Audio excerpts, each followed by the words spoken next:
Ladies and gentlemen, good evening and a very warm welcome once again to yet another edition of the Red and Blue Review. As always, I'm your host. My name is Nick Philpott. Joining me this evening, and they'll be popping up any second now, my wingman, Gel Holyoke and Ian Noble. And also joining us once again for about the full time, I believe it is Steve Mason. And very shortly, you are going to see that we are joined absolutely live. A very special guest. While we're waiting for our guest to join us, boys, good evening. I hope you're all well. Can you hear me okay? Yeah. Yeah. And live from the Crystal Palace team coach on their way down from Durham is the Crystal Palace women's captain, Annabelle Johnson. Annabelle, welcome to the Red and Blue Review. Thank you so much for having me on. Thank you. We appreciate the effort. We are one club, okay? We are one club. I don't care which team you play for, the under-21s, the 23s, the ladies, the first team, reserve. I don't care. We are one club, and we are super, ultra proud of your performance today. Ladies and gentlemen, out in Facebook land, in case you're not aware of what happened today, the Palace ladies played away at Durham, who were at the time third in the league, and they came away with a 2-1 victory. A 3-2 victory. The 3-2 victory. The lineup was Orman in goal, our very own Annabelle Johnson, captain, and playing alongside Gracie Pearce, Lizzie Warder, Leanne Cowan, Shiv Wilson, Amy Everett, Sophie McLean, Coral Haynes, Millie Farrow, and Molly May Sharp. Tell us about the game, Annabelle. How did it go for you? I mean, result-wise, we couldn't have started the year any better. So pleased with the result. How the girls performed towards the last 10 minutes, I just didn't have a feeling that we were going to concede. So when you get that feeling, you just know it's going to be ended a good day. In terms of the performance, we've got a few areas that we can tighten up on, which is good because it means you get back into the training ground, you're working hard again. But overall, Durham is not an easy place to go. So I just had a spotlight shine in my face. That's good. I can see you better now. No, you don't want to see me have to sit on this coach for too many hours. That leaves a light on this because it's much better. We can see it. Emily Orman was holding it up for me, but she's got well done, Em. I'm proud of you, girls. Short attention spans. Girls, I know you can hear me on the coach. I'm hoping some of you are actually tuning into the show this evening. We are, in case you didn't hear my opening lines, everybody on this panel and everybody connected Red and Blue Review are super proud of you. I see you had some support there, even with our own Nigel. Producer Nigel was there today. He told me it was fist pumps all round. I know, that was amazing. I couldn't believe it when we travelled that far. I think we travelled to Blackburn as well and had supporters there. So when we travel away, you don't really expect a lot of people to put the miles in or come around the corner. But it's amazing, and it's amazing to go and see them at the end of the game as well. So thank you to anyone and everyone that always makes the effort for us. It's hugely appreciated. And tell me about the celebrations that I saw. I've seen the videos. Tell me about the celebrations in the change rooms afterwards. Oh, Dean likes to get, like, whoa, and then after we get a win. So no, it's good. It's good. We keep it consistent with all the wins. We've done it on after every win this season, so it's not just at Durham, but it's just a great way to enjoy it, because I think a lot of time when you play football, as of tomorrow, you're already focused on the weekend's game. So it's good to make sure that players try and enjoy it when we do get a big result like that. We're going to come on to this weekend's game in a minute. So, so far this season, played 11, won 6, drawn 3, lost 2. 4 wins out the last 5. Lifts Crystal Palace women up to 3rd in the league. Now, next weekend, they've actually got a game in hand over Durham and Liverpool around them. Top of the league, Liverpool have stretched their lead a little bit. They're on 29 points against our 21. So it makes next weekend's game more important for you, doesn't it not? Really exciting game to be a part of that. If somebody said that would be that close to Liverpool coming into a home fixture at the beginning of the season, I would have snapped their hands off. So I can't wait. I'm tired now, but I can't wait to get back in. And I think it'll be an exciting game, as most of our scores have shown that it's never a dull moment at our game. So I can't wait for it. even more reason for people that are not attending the Palace first team down at Sellers Park on Sunday. Get your backsides down to Hayes Lane in Bromley and support our girls because they need it. So 3 goals today. Molly Sharp on the 14th, Lizzie Waldy on the 31st, and Shiv Wilson on the 51st minute. Tell me, why was Lizzie up front scoring goals for us? She wasn't. Lizzie is an absolute dynamite from set pieces. It was a corner, so she rose like a salmon. She's very difficult to mark. So it's been a while since she's scored from a corner. We work on them, so really pleased for her. It's well deserved. And tell me, is Dean on the coach with her? Right at the front. We have well been away nagging from him us. for weeks. He knows how we feel about the Palace women's team. Okay, he knows that we've got your back, and you've got our utmost respect and support. Okay, and I've been going on at him for weeks and weeks and weeks to get his sorry backside on the review. Can you do me a favour after this interview? Tell him Nick says give him a call because we want him there because he needs all the plaudits. Yeah, no, he does. He definitely does, and especially I think this the result today took our points tally above last year's whole season total. So it's been a big transformation since last year. But I'll nag him for you. Don't worry. Among the list of other things I'm nagging him for. Good. Now, Ian, go for it. Nick, can I ask Annabelle a question? Is that all right? Of course. So Annabelle, you're hoping for promotion to the Premier League. Is that correct? I mean, why wouldn't we try and win the league when we're in this position? But we're a humble team. For me, it's just taking every game as it comes. So we'll see what happens come the end of the season. Can I ask one question for you then? If you got promoted, how does it change for you? How will it be different in the Premier League to the Championship? I mean, I guess we're in a bit of a difficult situation, as most teams that have been promoted in the last few years have already been full-time. So there's no part-time teams in that top league. So I guess that would offer a bit of a logistical change of how that would be possible. Right. But that's not my job to figure it out. So I just got to keep putting the performances in.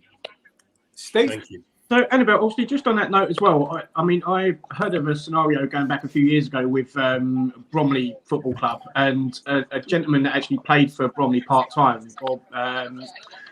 And he was on like a 6-figure salary as a tech wizard in London somewhere. But if Bromley were to get promoted and go into the Football League and go full-time, he has a decision to make to take a really small wage playing football full-time or... does he give up football to stay in his $100+ a year job? Would it be that kind of scenario for yourself as well? Would that impact a lot of the team? Yeah, I mean, everyone's dream is to play football full time, right? So if given the opportunity, I think a lot of them would try and make it work, like myself. I mean, you'd try and look into a sabbatical from work, but it would be the same as is like, I'm definitely not in a 6-figure job, but my job would pay me more. My job worth is higher than my football worth, I think. So yeah, that would be the same kind of scenario. Annabelle, just so you let you know, Leah Nichols on. She's watching us live. She's going, "Go on, Skipper," is her words to you. Go on, Skipper. She's typing. She's behind you. She's on the coach. She's at the back of the bus. They're really proud of you all, girls. Listen, one final thing before I let you go, because I know you probably want to have a kip on the coach because you deserve a rest. This fixture clash with Liverpool at the weekend. Your thoughts, please? Yeah. Not ideal. We feel it, and you can really tell when there's a fixture clash, because our fans just drop right off a cliff. And at Hayes Lane this year, and all the other years I've been there, it's been fantastic to support. I think the players like having fans to run to and celebrate with as well. So it does make a big difference, but we couldn't get the ground any earlier, unfortunately. So it's kind of out of our control. In those terms, but no, we're gutted. We'll miss you all. Right, girls. Just to let you know, the ones of you who are listening on the coach right now, I am making you a solemn promise that one day, one game this season, before the end of your season, I and hopefully one or two of my colleagues on the review will come over and watch a game and be with you and support you in person. And in return, all of you, okay, all you ladies that are on the coach, you are welcome on the show every week. We would like to have a regular spot, just a 5 or 10 minute spot on the Sunday show, telling us about your week, telling us about the game, telling us about what game you've got coming up. If any of you fancy doing it, Annabelle, you're clearly the most vocal one out of all of them. You're more than welcome to join us. I'll ask. I'll definitely put the invite out to them all and give them a chance, because I'm sure they get sick of my voice. So it'll be good to hear different people as well. So next time we speak, you'll be above London City and just behind Liverpool. Fingers crossed. Hopefully a great result against Liverpool next weekend, and we will be rooting for you 100% of the way. And we're not doing a show on Sunday. We're doing it on Monday next week, because obviously the first team are playing on Sunday afternoon. So we're doing it. So if any of you want to come on and let us know how you got on the Sunday, feel free to do so. Yeah. Yeah. Just cool. to say, I'll definitely let them know. I've just asked the ball and chain. We're going to take me and my other half with our 3 kids, or 2 kids, are going to come down to Hayes Lane on Sunday instead of watching the Palace game on telly. We're going to record it and go there. Oh, amazing! Thank you so much. That means so much. Good stuff. No, we ladies love and gentlemen, that. I hope everybody out in Facebook land and live on YouTube right now will join me in congratulating the girls on what can only be described as a magnificent season so far. Annabelle, stay safe, look after yourself, and give my love to everybody on that coach. Yeah. Well done, girls, listening. Thank you so much for having me on. Thank you. Take good luck, Annabelle. Bye. Well done. Bye. Bye. So there you go, ladies and gentlemen. We've got our very own new AJ. We don't need Andy Johnson. We've got Annabelle Johnson. Okay. The Palace ladies skipper joining us live from the team coach. We give you Steve Coppell. We give you Jim Cannon. We give you John Solarco. And now we give you Annabelle Johnson live on the show. So Nick, where do we go from here? There's no one bigger now, is there? I know. We've done it. I'll tell you what we'll do. We're gonna change the vibe. Boys, I know I haven't spoken to you yet, but I do need to do a couple of these quick things before we get into the game, which we will obviously cover shortly. Some sad news announced from Crystal Palace last night. Okay, the iconic Crystal Palace player Paul Hinchelwood has sadly died at the age of 65, no age at all. Hinchelwood, who was raised in Croydon, came through the Palace academy ranks alongside his brother Martin in the 1970s. He went on to make 319 appearances for the club. He established himself in the first team, helped win Division 2 title and earned Player of the Season in 1979, 1980 and 1980 and 1981. Palace's 2 campaigns back in the top flight.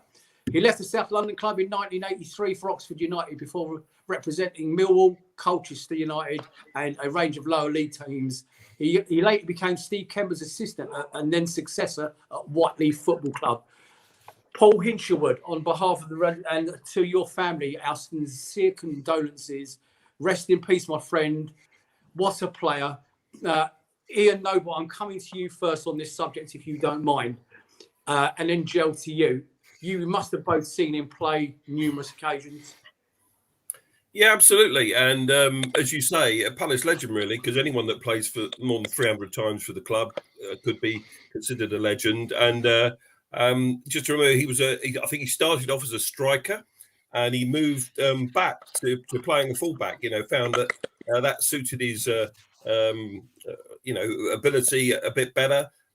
He careered up that right flank. I remember him doing that. And he had this, as you saw in the picture there, he had this perm. And for some reason, he was sort of nicknamed Doris, and everyone called him Doris. And I think the greatest moment is he scored a worldie against Liverpool. I think it was against Liverpool, I believe. And great Palace player, great servant to the club. And as you say, no age at all at 65. So condolences to his family and close friends. Joe, you must have seen him play. Yeah, I mean, 40 odd years later, and we're still fondly remembering, someone that really he is a legend.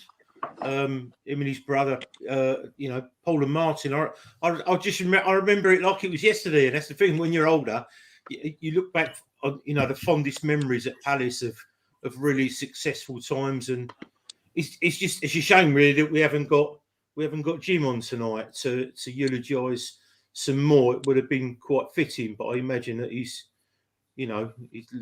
lost a friend as well. We've just lost and there was actually a player, but he would have lost.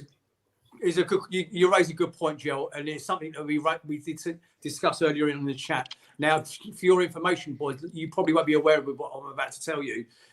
Barry Silkman, former Palace player, also mentioned on Facebook this morning about the news of his sad loss, and he got the information from our very own Jim Cannon late last night, and Jim was particularly upset. It was Ian's suggestion that, do you know what? Perhaps we will leave Jim alone this weekend because he'll be mourning a loss of how you just described it, Jill, a very close friend. Steve, I suppose you're a bit too young for the days of our dearly departed friend. Yeah, it's obviously very sad news, and again, condolences to all of the sort of friends and family. But he was before my time, unfortunately. My time started around Chris Armstrong days, I think. So that's kind of where my era, or where I really started following Palace. So yeah. Somebody posted earlier on Nigel. I don't know if you got that black and white photo at all, but there was a cracking image somebody put up. And it was just a collection of that team around that time, with Paul Hinchelwood on there, John Burridge, Billy Gilbert, Peter Nicholas, Vince Hilaire. It was a black and white image somebody put up, and it took me right back to my early, seriously getting involved in Crystal Palace days. A fantastic picture. If you find it, we'll put it on the socials for you later on, and hopefully you'll enjoy that picture. But we'll move on from there. Rest in peace, my dear friend. Good luck to you. And our thoughts and prayers go out to your family. On a different note, on a bit of a happier note, a Crystal Palace statement. This is from the Hartlepool United Chief Operating Officer, Stephen Hobin, said he's been speaking on this generous offer. During my conversation this week with Phil Alexander, the CEO of Crystal Palace, Phil informed me that the club would like to contribute in some way to subsidise the official coach travel of for our forthcoming FA Cup fixture at Sellers Park. This is an extremely generous offer, which has allowed us to only charge £12.50 for the supporters who book a seat on one of our official coaches from the North East down to London. It goes without saying that as a League Two club, newly promoted back to the EFL, we were naturally disappointed not to be selected for a live TV broadcast and benefit from the substantial fees offered by those clubs fortunate enough to be selected. That is despite our extraordinary run in the cup competitions this season, beating 5 League One clubs and a Championship club and Everton thus far.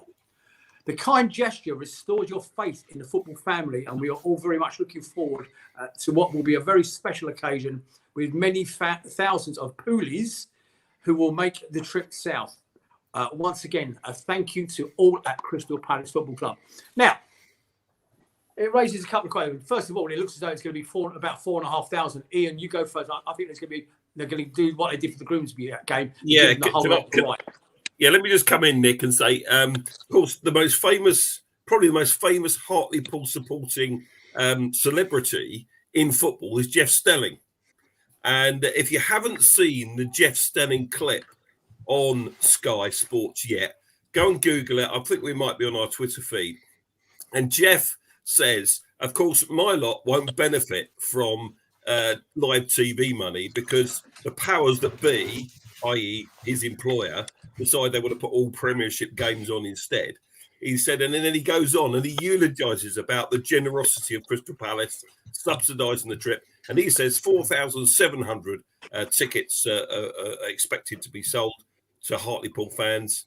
And good day to Burgle in Hartlepool, by the way, if you want to, So they'll be coming to London for a weekend. They'll be given the whole of the Arthur Waite, I'm told, and they're going to just cordon off the ends of the Arthur Waite, and they're going to give the central section. So it should hopefully mean a great atmosphere at Selhurst on the 5th of February. But Jeff was really good on his, he's a great presenter anyway, isn't he? He's the epitome professional, and I believe he's going to be in the ground as well. So that's great. And, we will look forward to a good game of football. So I hope they enjoy their day, but not too much, I suppose. Absolutely. In case you wondered what that was in the background, I've just kicked over one of my spotlights while you're talking, while you were chatting area. So, Joe, a good move from the club. What do you think they could have gone further? No, well, I mean, someone's just said there in the chat, why haven't we just given them everything? Why haven't we paid for the whole lot and given them the gate receipts? I know it's a lovely gesture. It's a lovely gesture, but we are Premier League, and we are, you know, what the income is massive.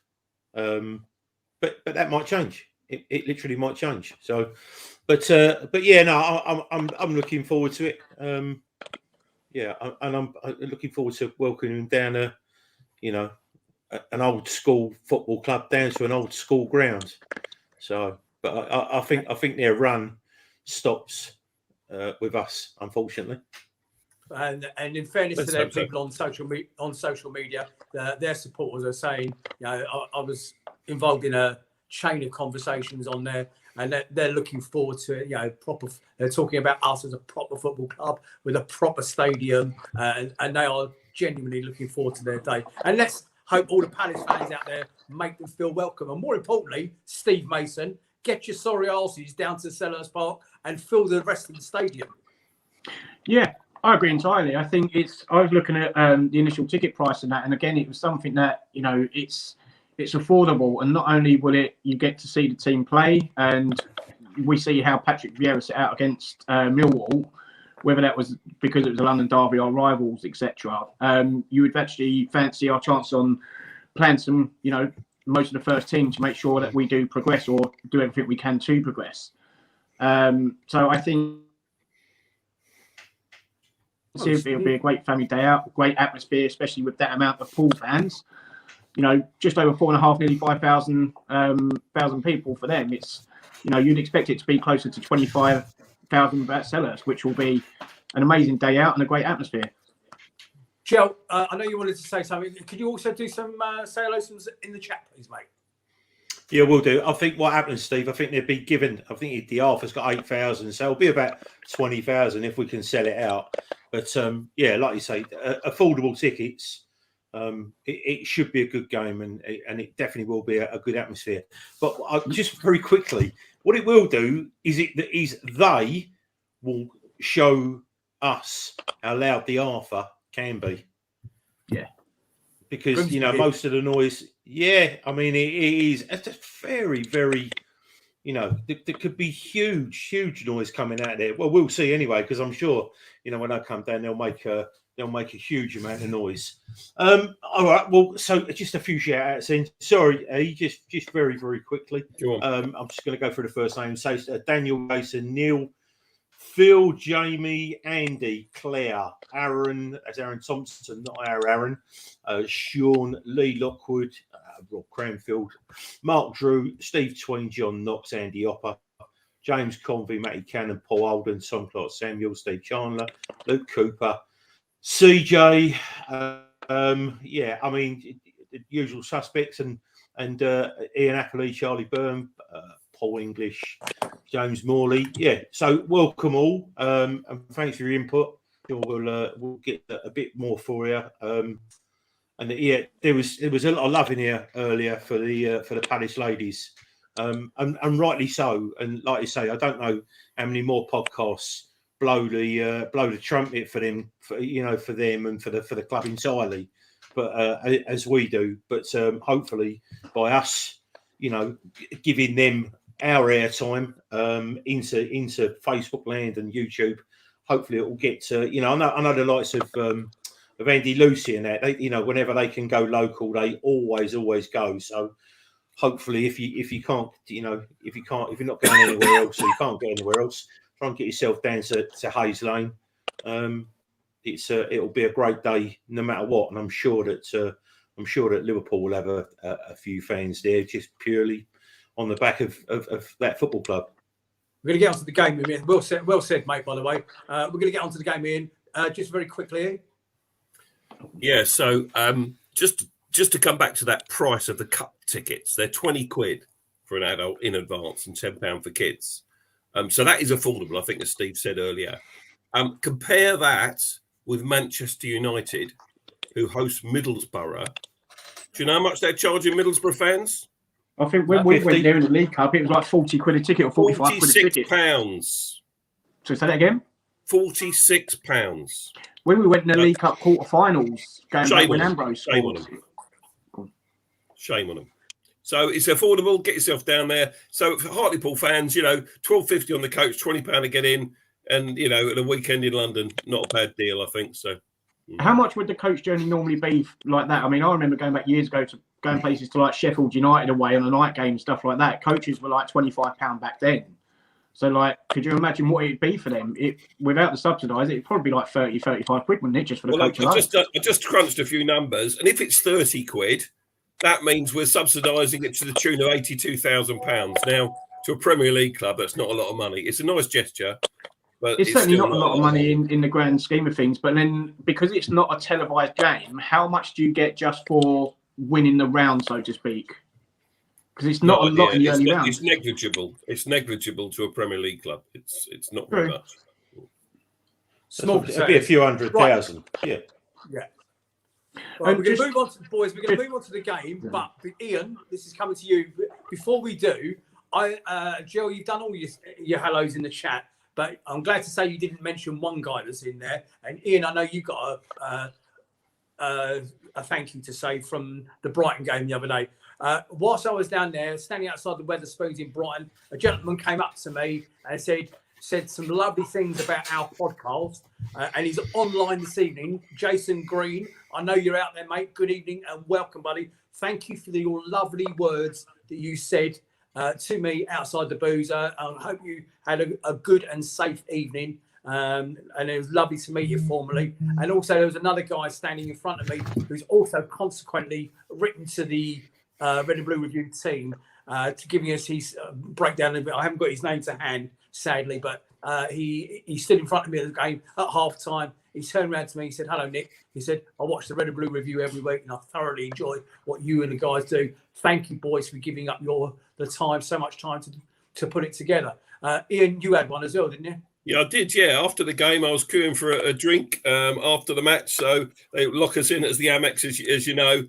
And some guy who I hadn't spoken to before just said, "Oh, cheers, mate. Thanks for the Red and Blue Review. I watch it most weeks." So I didn't catch your name. I apologise, but thanks for saying hello. And anyone else that's out there, certainly if you see me at a game, don't hesitate to come up and say hi. Tell us what you like about the show and tell us what you'd like to see more of on the show. And we'll do our best to give you what you want, guys. Do you know what? It absolutely validates what we do every week, boys, okay? I'm not singing our own praises, but there is a lot of work that goes into these. We don't just rock up at 8 on a Sunday night and bugger off at 9 o'clock on a Sunday night, apart from Jill Holyoke, of course. That was just too easy to do. That was just, you open the door and I walk through, Jill, okay? But seriously, it validates what we do, and we love it. If you come up to us at any of the games, and certainly Ian and I will be at the Liverpool game on the weekend, just say hello. Just say hello. And, and as Ian said, is there something different you'd like to see? We're trying to introduce different things, like bringing the ladies in, getting them involved. Holyoke, over to you, buddy. Just really, really quickly, only because the computer just loaded a whole new load of names. So just 30 seconds. Paul McNamara, Tim Fuba, Graham O'Neill, Colin Sharp, and Georgia Wagwu. There was so PalaceEagles.com listening in tonight and said he was Fish. His nickname was Fish to the players. It was. Paul Hitchell. Yeah. Was, yes. I vaguely remember that. Yeah, very fantastic. Ian Roberts, Paul Bristow, Keith Medge, Diamond, Mark Callahan, Gareth, Ryan, Sean. So and Brad Campagnac there as well. Hope you're well, Brad. I know you had a terrible year last year health-wise. Hope you're on the mend, mate. So and then right. Philpot. Back to you. From one Philpot to another. And there's very good link, very good segue, Joe. There is the story behind Fish. Does anybody know the story behind Fish? It goes back to that same team, okay, that we were talking about. He came back into Paul Hitchell came back into the change rooms at half time or at the end of a game once and said, "Did you see the way I climbed in defence to clear that ball?" He said, "I jumped like a salmon." And they said, no, you didn't. You flopped around like a wet fish, said the rest of the squad. And that's where Fish stuck, okay? And that's where the story comes from of Fish.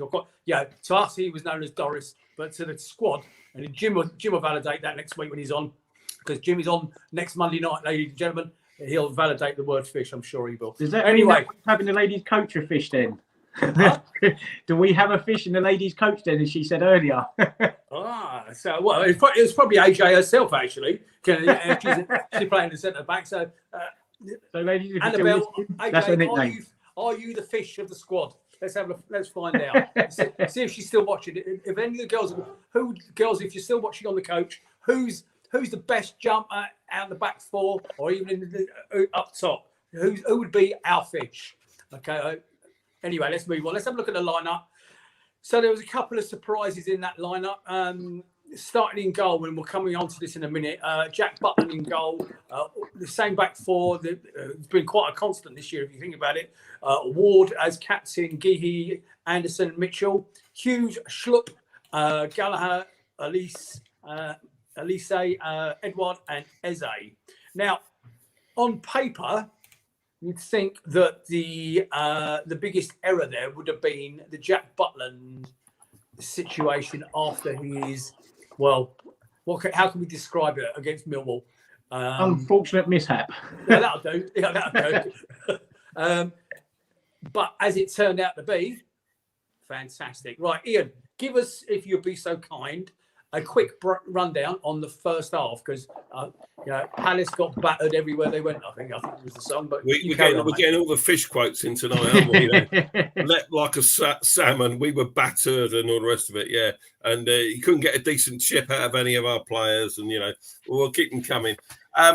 Before I do that, I just want to say, Rob Cranfield, you made me laugh with your comment in the chat, because Rob Cranfield just said, Carlsberg don't do podcasts.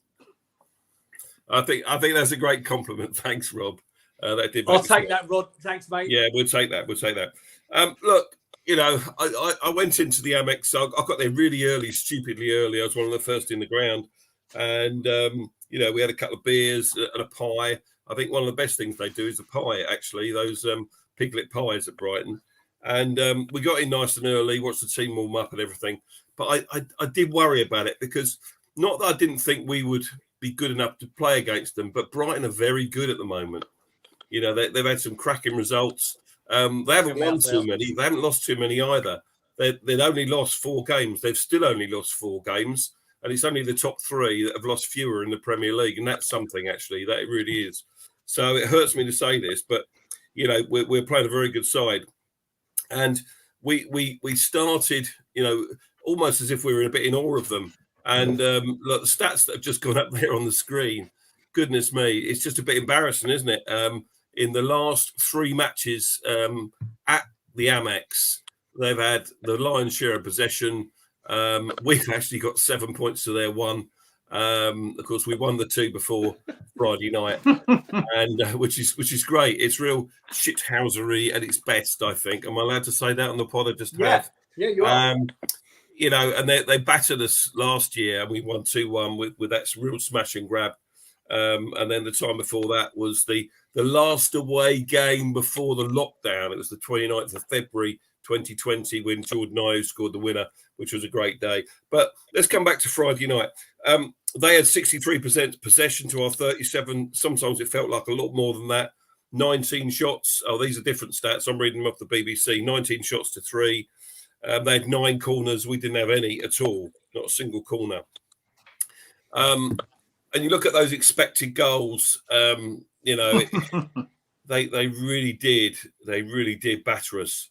And to then get given that opportunity to go in front halfway through the first half, that I thought was really dubious as a penalty. Not one Brighton player appealed for that. There was so much pushing and shoving in that box that you couldn't really tell where the foul was. And certainly watching it live, I don't know about you, Nick, in the ground, I couldn't see what the problem was at all. I thought, thank goodness for that. We've cleared the danger. He's put the ball over the bar, goal kick. And then suddenly there's a stop, and the referee's got something in his ear, obviously, by Stockley Park. He's told to go and look at the monitor. And you just know, as soon as he goes to run over to that monitor, he's going to change his mind. He's going to make a different decision. And when he points for a penalty, you think, flipping heck, how on earth? Where was that? I just didn't see it. Nick, Joe? did you agree with me? Or Joe watching it on TV? I'll give you mine in a minute. Joe, what do you say, So, mate? yeah. So watching it on TV, as soon as they said VAR's in, and then they showed the replay, it was actually one of two things. Can't remember what the other thing was, but anyway, it was one of two things they were trying to pick up on. But the grabbing thing around the waist is I think it's just going to go on. You're going to grab each other's shirts, and then unless you're actually trying to rip his shirt off his back, then they're not going to give it. They're rarely going to give it. But when you've got his arm around his neck, literally around his neck, and he screams, goes down. That's the thing. It was had it been the other way around, 100% penalty. My mate Danny was on the phone straight away, and he went, "It's penalty." I'm getting text, definite penalty. So for me, it was a definite penalty. But just really quickly, I know you said earlier that what I love is it was at their ground. They had a penalty. We scored an own goal, and they scored another goal that was disallowed, and they still never beat us. They are such chokers. It's ridiculous. Yeah, absolutely, Joe. Absolutely. And you're right. Watching it back, it is a foul, and if it's the other way around, you want it given. But the funny thing was, I quickly got on my WhatsApp group to the lads I sit with, and most of them were watching it home on TV. And I just said, "Was it a pen?" And literally half of them came back and said yes, and the other half came back and said no. I thought, "Oh, great! No, that's really conclusive." Cheers, boys. I think when you look at it especially in slow motion and VAR, it slowed down. As soon as I see the first replay, it's like he's going to give it. There's no option but to give it. But when you watch it in real time, and even on the replay, yes, he's got his hand around his neck, and like Joe said, it's 100% it's a stonewall penalty. But it is so soft. Like you always think, are they going to use a bit of common sense here? But because they look at it in slow motion, don't you see the arm around the neck? He's got no option. He's given an option to give it. I've got a confession to make, gentlemen. I'm really sorry. I apologise publicly for what I'm about to tell you. So at that point, in the game, he's decided he's going to go to the monitor. I've decided, sorry, everybody, children switch off. Fuck this, I'm going for a piss. So I then left the stadium and went for a pee. Because then the whole place went at their end, went mental because we all know what happens next. He awards a penalty. And then I'm doing the deed. I'm doing the dirty deed. And the Palace fans go up. You can carry on now, Ian. I can't believe you missed that moment. It was as good as a goal, the penalty save, Of course, as you say, they celebrate the penalty given, and then the flare comes down into the goal mouth, and Jack Butland deals with it. That has got to have put that lad off slightly. It was one of the worst taken penalties. I think JP said on his BBC commentary, that is one of the worst penalties I've ever seen in the Premier League. He hits it soft down the middle and it hit Butland's legs, but he still had to make the save, and he makes the save. From the resulting corner, the ball comes in, and I thought it was a little bit of a foul before. But the guy gets his head in onto it, and Butland's got both hands on it. Mopay, there, what a great picture that is. You can clearly see he's got both hands on it. Mopay pushes it out of his hands and celebrates like he's won the FA Cup. They go mental. And I was with the real panel. We were standing next to Paul, and I'm saying to him, this can't be given. We're both screaming, this can't be given. And of course, he goes over to the monitor, and you think, this is our turn now for it to be overturned. And thankfully it was. So how they didn't quite go in front. What I didn't mention before the penalty incident, there was the Joel Ward, a really poor header, the let in one of their strikers, which was a top save from Butland. Really was. That must have done his confidence the world of good. And how we then go in at 0-0, we're thinking, thank goodness for that, relief is still only. It wasn't 0-0 at half time. It was 1-1 on the VAR count. Yes, 0-0. It was 0-0 on the football, 1-1 on VAR. So the question on Twitter was, the red flare to the left-hand side of Butland's post, okay, the red flare, do you think had any bearing? I do. Gentlemen. I don't. I do. Because it's not in the actual goal. It was to the side. And even looking at various camera angles, I don't think it would have been. My opinion, Joe, I'm going to ask you the same question in a minute. My opinion is, if you look at the picture, they showed a shot. Who took their penalty? What was his name? Gross. Christian Gross. They had a camera angle basically over his shoulder, okay, looking towards Butland, right? Now that camera angle, okay, showed this plume of smoke still, this haze of smoke from the flare to the left-hand side, and that must have been in his eye line when he took that kick. Joe, do you think that would have affected the kicker? No chance. He's one of their best players. The guy's absolute quality player. You know, as much as I hate to say it, he's a very, very good player. But like I said, like quite literally, he choked. That was a shocking penalty. But the thing is, I was lying down here, and I was all night. I'm having conversations. People on social, not social media, but all my mates are texting me and stuff. And I was just like, the thing is, I knew that he weren't going to. I knew he weren't going to score that penalty. But I also knew that they would eventually score like a legit goal. So it wasn't a surprise to me. But it was just literally a massive. No one has the balls on TV to turn around and say that he actually choked. Now it's a rubbish penalty, the worst penalty I've ever seen. He literally choked. We have a few thousand Palace fans behind now, all giving him absolute murders. But yeah, I mean, it's a. Maybe, I'm amazed that someone like that Morpay didn't take that, because he hates us. He absolutely hates us. Who's that other little player that got Trossard? Trossard is again, he's destined for a better team. When he puts in a big season, he'll go to a bigger team. But Solly March, we can afford him, though. Why is he sub? It's interesting. My mate who I was with in the game, real panel, he said he's glad that Gross took the penalty. He's missed 3 of his last 6, apparently. He's still on pens, so he had a track record. But we can agree to disagree on this. But I think that flare it means he's delayed taking the penalty, and when you've got pressure on you to take a penalty kick, and we've seen good players miss penalties down the years for various people, various clubs. You've got added pressure. And that must have had some kind of impact on the taker. So we've gone in at 0-0 at half time. And before you get on to the second half, Ian, real panel, Paul, I know you're watching because he's just quoted you.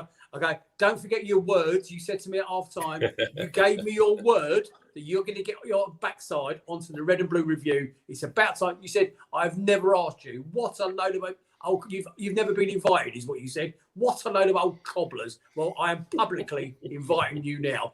Paul, you're very welcome on the show, mate. It'll be a pleasure to have you on. Be an honour. Go on, mate. Nick, just quickly, on that penalty side, spin it on the other way. Do you reckon Jack Butland would have had any... do you reckon he would have been put off as well, which makes it doubly a good save? Yeah, possibly. He had to clear the thing out of his goal mouth, didn't he? As he picked it up.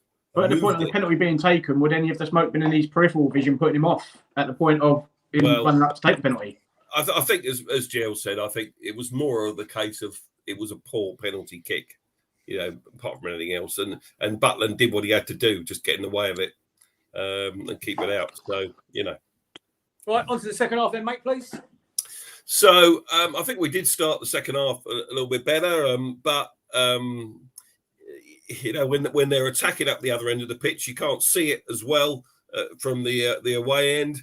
And I don't know whether that's a good or a bad thing sometimes. But when some of those crosses were coming into our box in the second half, I couldn't see how close they were to them being executed and getting on the end of the goals. So all those ones that hit the bar, I think there were 2 or 3 that hit the bar in the second half. When you're in the away end, you just can't tell how close it is. But they came very close a couple of times with Brighton. While it was still 0-0. They made changes first, I think. I think they brought Lamptey on and they took Lallana off as well, who happened to be captain on the night, and brought on someone else. It doesn't matter who it was. And we made a couple of changes as well. We get Luca on the pitch I think Luca has had a really bad season by his standards. A lot of people are calling for him to go. A lot of people think his time at the club is done. But you've got to put it into context for him this season, I think, a little bit. He lost his father in the summer. He was really hit by that, and he didn't have much of a pre-season. And then when the team does start playing, he can't get in, and he's got to bide his time. And whenever you read his column in the programme, he talks a lot of sense, and I hope that he stays certainly this season, because I think he's the kind of squad player we need that can strengthen the defensive midfield throughout a game when you need him to. So that's my take on Luca. But let's talk about the goal then, because it was a fantastic goal, and the BBC didn't even show the full move. Now, if you wind it right back to before Butland touches the ball, every single player in the Crystal Palace side was part of that move, passing the ball without a Brighton player touching the ball. And I watched it back once. I counted it. I think it was 24 passes. Gel, and I'll come on to explain the rest of it when Gel's had his 2 pennyworth. Just really, really quickly, brought the goal. We were being absolutely shut down at every angle, right? Which made us start rushing passes. Now, cast your mind back 3 years. Anfield, Liverpool high press. Have you read my script? They were honest. Oh, you weren't going to say that, was you? I'm really sorry. It just reminded me of that. Oh, I'm so sorry. With Facebook there, this is not scripted. Don't worry, I'm only kidding. You're right. You're spot on, Joe. It was very similar to that opening goal in the 4-3 defeat at Anfield. It was a different execution, obviously, at the end of the day, but it was very similar the way it was passed out, and it came in from the left-hand side. But 24 passes, rather, not 24 players, 24 passes, and every player touched the ball. Now, the other player I want to pick out and single out here in the move for the goal is Joel Ward, because Joel Ward, generally, most people are saying, and I agree with them, he had a poor game overall on Friday night, but with one exception. When he picked up the ball as part of this move in the right back position, and Joel Ward completed 4 passes in that move, and he just kept going. He kept going diagonally from right to left, across from right back to the left wing. And I think part of the issue for Brighton had is they didn't know what to do with him. They thought this isn't supposed to happen. He's not we have supposed to a be plan for Joel Ward to be playing inside left or left wing. And he 4 passes with various players, and he passes the ball, crosses the ball into Jeff Schlupp, who looks as if he's lost control of it. For on the byline, he turns, swivels back into Gallagher, who, he has seconds, a split second to decide what to do. And if you watch his interview as well, he said there's only one place I could have put it. And Dan Burn was on the line. He's a big fella, isn't he? So he just squeezed it in the corner. We went mental. Limbs, scenes everywhere. Unbelievable. It was one of the best goal celebrations of the season. And this lad here, well, he deserves the freedom of Selhurst Park, doesn't he? Because he was a legend. He got off on the pitch. He taunted the Brighton fans. He dodged 2 or 3 stewards, jumped back in the away end, and he got away with it. He was a lucky boy. Right, I'll go first, Joe. Then you jump in. Couple of things. Going back to the goal. Look, Ian's right to mention that every player touched the ball, and he did. Okay, he's right to say that it was 24 passes because there was. Okay, if that had been Real Madrid, Barcelona, Man City, Man United, match of the day would have been. I changed my choice of words. I was nearly rude then. They would have been going on about it for months and months and months. It's poxy Crystal Palace put together a dodgy couple of passes and scored in the back of the net. It does piss me off so much. And as for the 2 blokes and the blokes coming on the pitch, the funniest thing of the night was when Brighton scored the penalty. Their lad jumps on the pitch. Okay, he comes up to the Palace fans. It comes up to the Palace fans, giving all this to the Palace fans. Blah blah blah. Gets nicked. And I think from what I read on socials, he's been arrested. And then the goal got disallowed anyway. Who's the mug? Who's the mug? Joe Holyoke. just getting back to the goal that you know, a few years ago, you're saying about the social media and the big companies, they haven't taken that move and showed that whole move. That goal we scored at Anfield, net 4-3, was, for me, was just the goal of the season. For me, was you know, but and you just alluded to Ian. You said that, you know, that the goal was instrumentally. You know, the instrumental player in the whole of that move was Joel Ward, who'd had a mare. You know, most have been run ragged. Yeah. But so had Gallagher. Gallagher was toilet. He had literally been every time he was not allowed to put his foot on the ball and do what he usually does: turn around, look up, play a pass. When they thought he was going to him, someone smashed him. Someone else. That was their game plan. That was Brighton's game plan. That's what they did all night, and that's the thing. So the two players completely instrumental in getting that goal were the two, probably from our point of view, our two worst players. Yeah, it's bizarre, and just on the Jack Buckland side of things, I mean, it helps when you have the ball kicked out your hand, and it helps when you face a terrible penalty. But I mean, it had gone the other way, he might not have saved it. So, but it will do masses for his confidence. And he did say, you know, his confidence took a bit of a knock in the interview after the game. And he hasn't had as many minutes as what he thought he would, you know, what he thought he would get at Palace, which is just down to Vicente playing, you know, being amazing for the last few seasons. But, you know, as he gets older, Buckland's got age on his side. Well, I'm hoping that he does get used more in the cups, and literally we use our squad as a Premier League and a cup. You know, I'm hoping that he does get more time. So, yes, Nick. Right, Ian.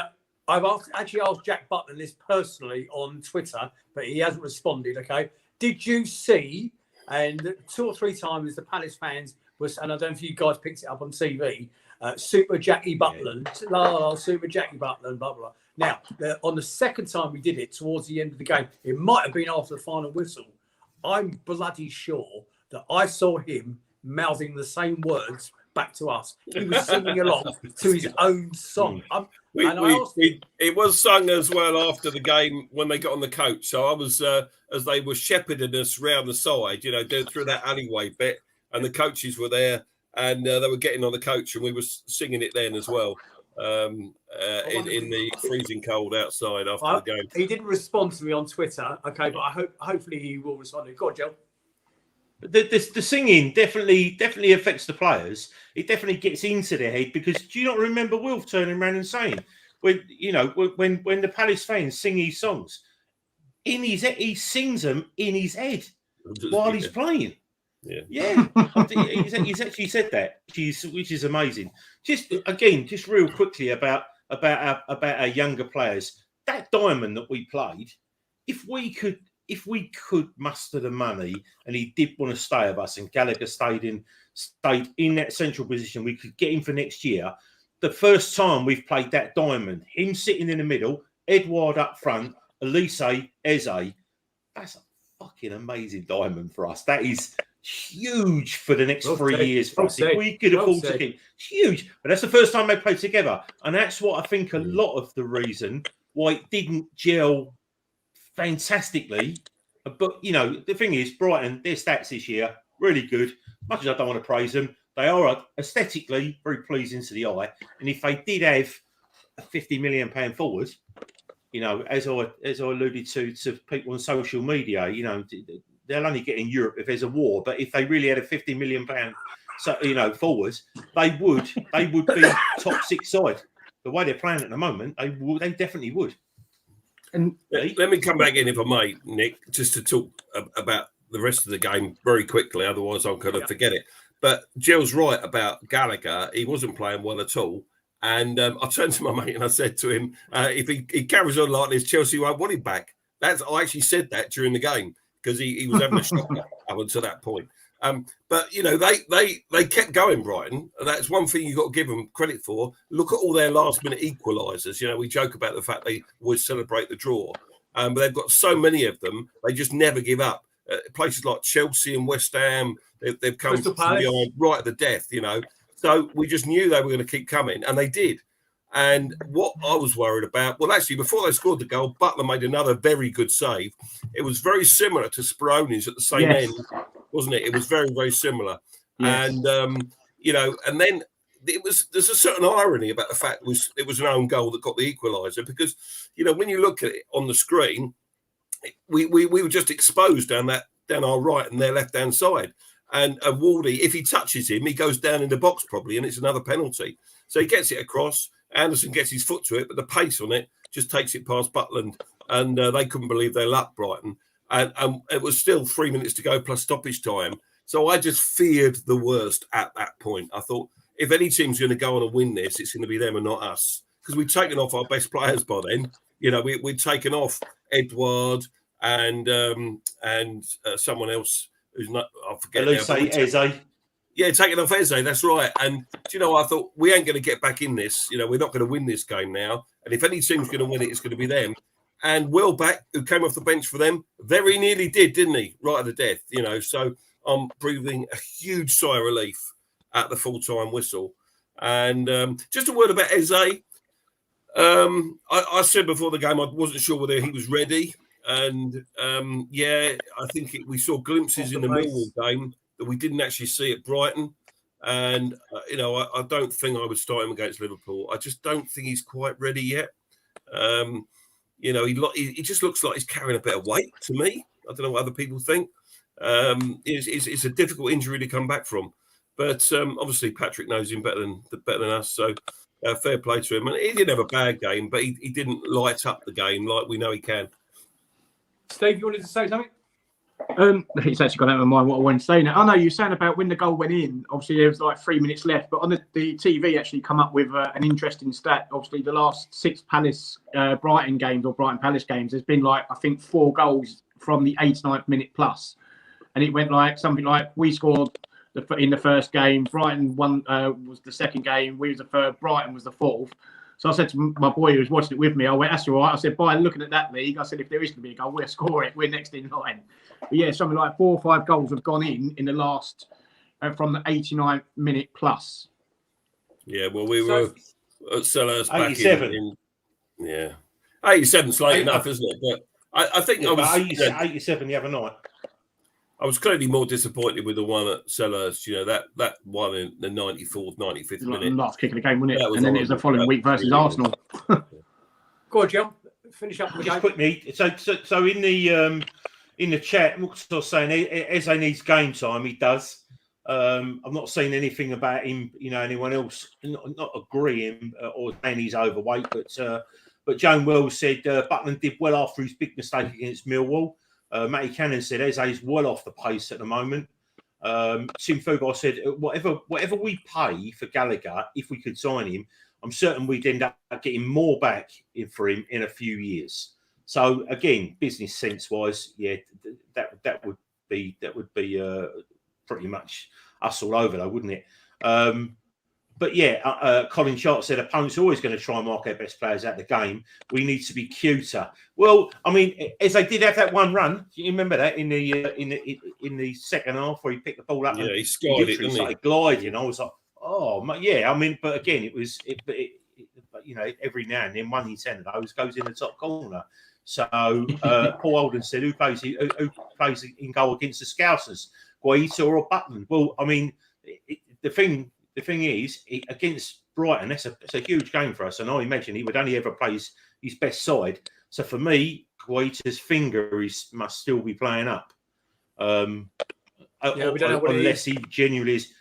But we also have the not the Mateta problem, but I was under the impression that if he made a certain amount of appearances for us, then we had to buy him. Yeah, yeah. So Joe, it must be getting close. Well, he's not close yet. The deal is he's got to start 15 games. Yeah. Okay. I'm pretty sure it's 15. I think he started about 6 now, 5 or 6. So it's last season. Why did he bring on Mateta instead of Benteke? I don't know.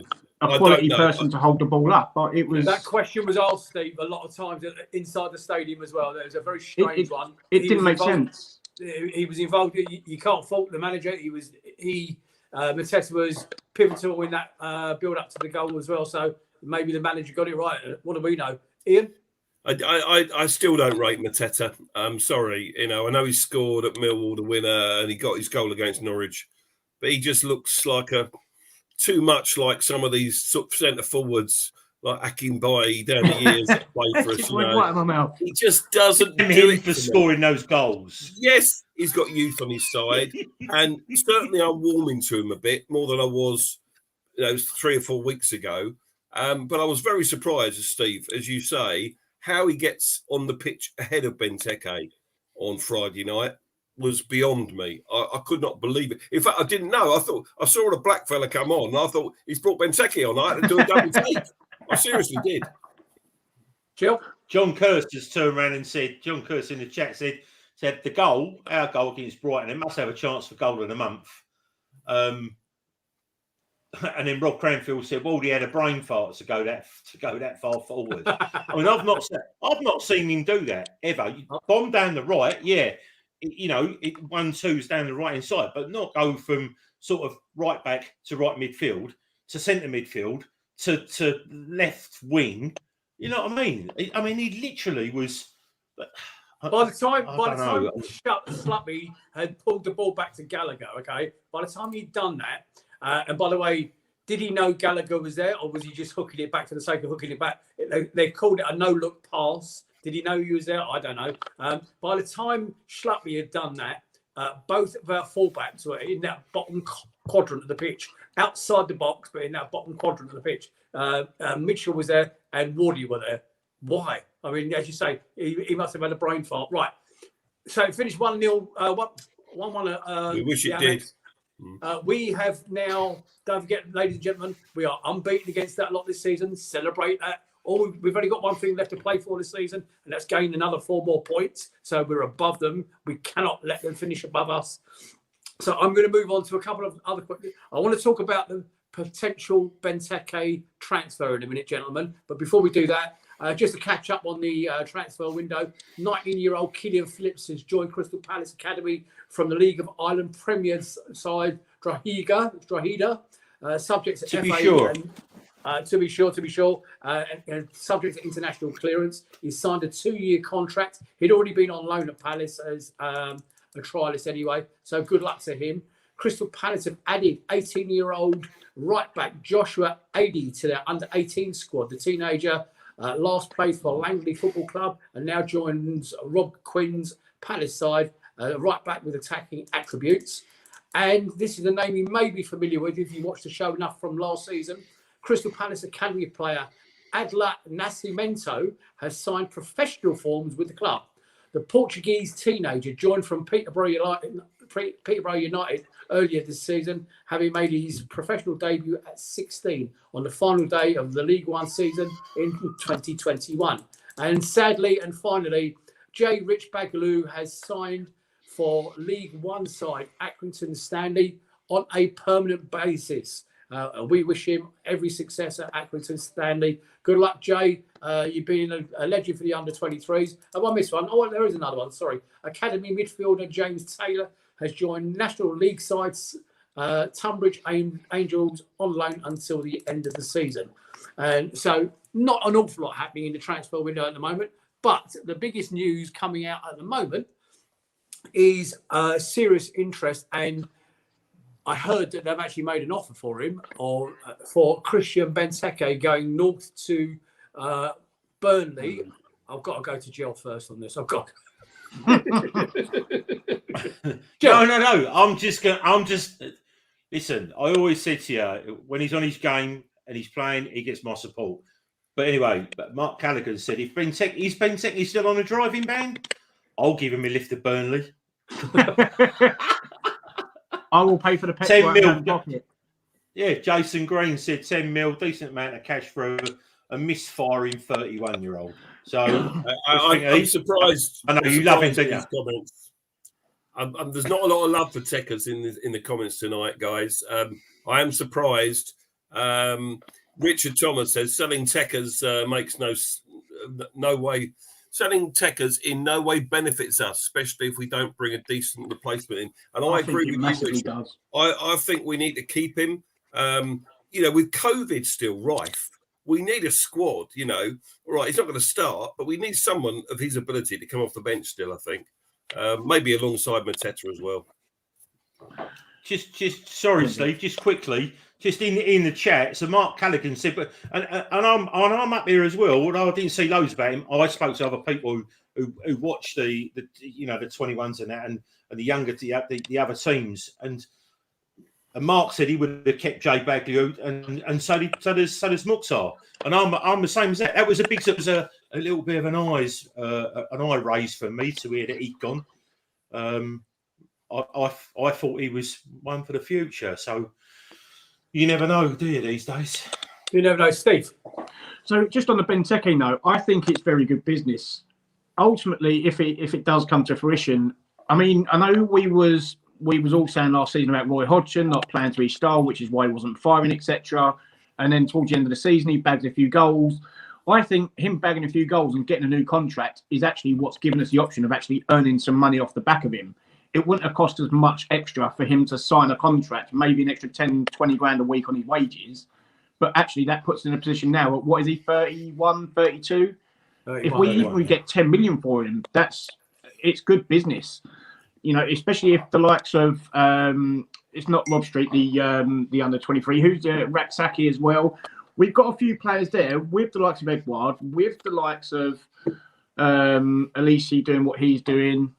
We've got players there. Yes, it would be nice to keep him, but actually, I think from a financial perspective, it's very, very good business. Indeed. Anybody else wants to add? Yeah, but if Chris Wood is worth 20 million, I know it was Newcastle paying the money, then surely Benteke's got to be worth the same, hasn't he?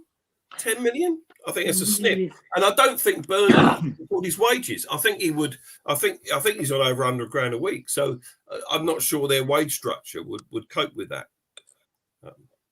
But I don't know. I just still think it's even 10 million plus add on maybe 15 million, something like that. But don't forget, how old is Chris Woods? Is he the same age though? Guys, he's 30. Okay, yeah, so I'm conscious of the time, ladies and gentlemen. What you don't realise is in the background, waiting to podcast this show is Lucy Usher. And one thing I don't do is piss off Lucy Usher. Okay, she gets so violent with me.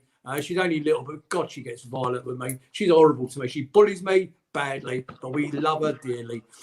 So coming up for us next, we're at home to the Liverpool. You all know my thoughts on Liverpool and anything to do with Liverpool on Sunday afternoon at 2 p.m. live at Sellers Park. I want your predictions in the chat, please, very quickly, everybody. How do you think we can get win, lose, or draw? That's your choices. Give us your scores.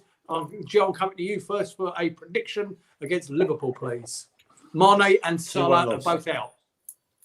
Huh? 2-1 loss. 2-1 loss. Steve?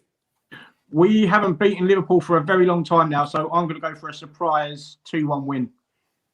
2-1 win. John Knox is saying 2-1 loss. Max is saying 2-2. Ryan saying 2-2. Daniel Garlick saying 3-1 win. You just say no, Daniel. Paul English is saying 1-1. Jason Green 2-2. Steve saying a draw as well. Lucas is saying 2-4. Ian Noble, your thoughts, please. I am agreeing with Stephen Isles, Paul John English, Rob Cranfield, who are all going for 1-1, a goal apiece, and I'll be happy with that point.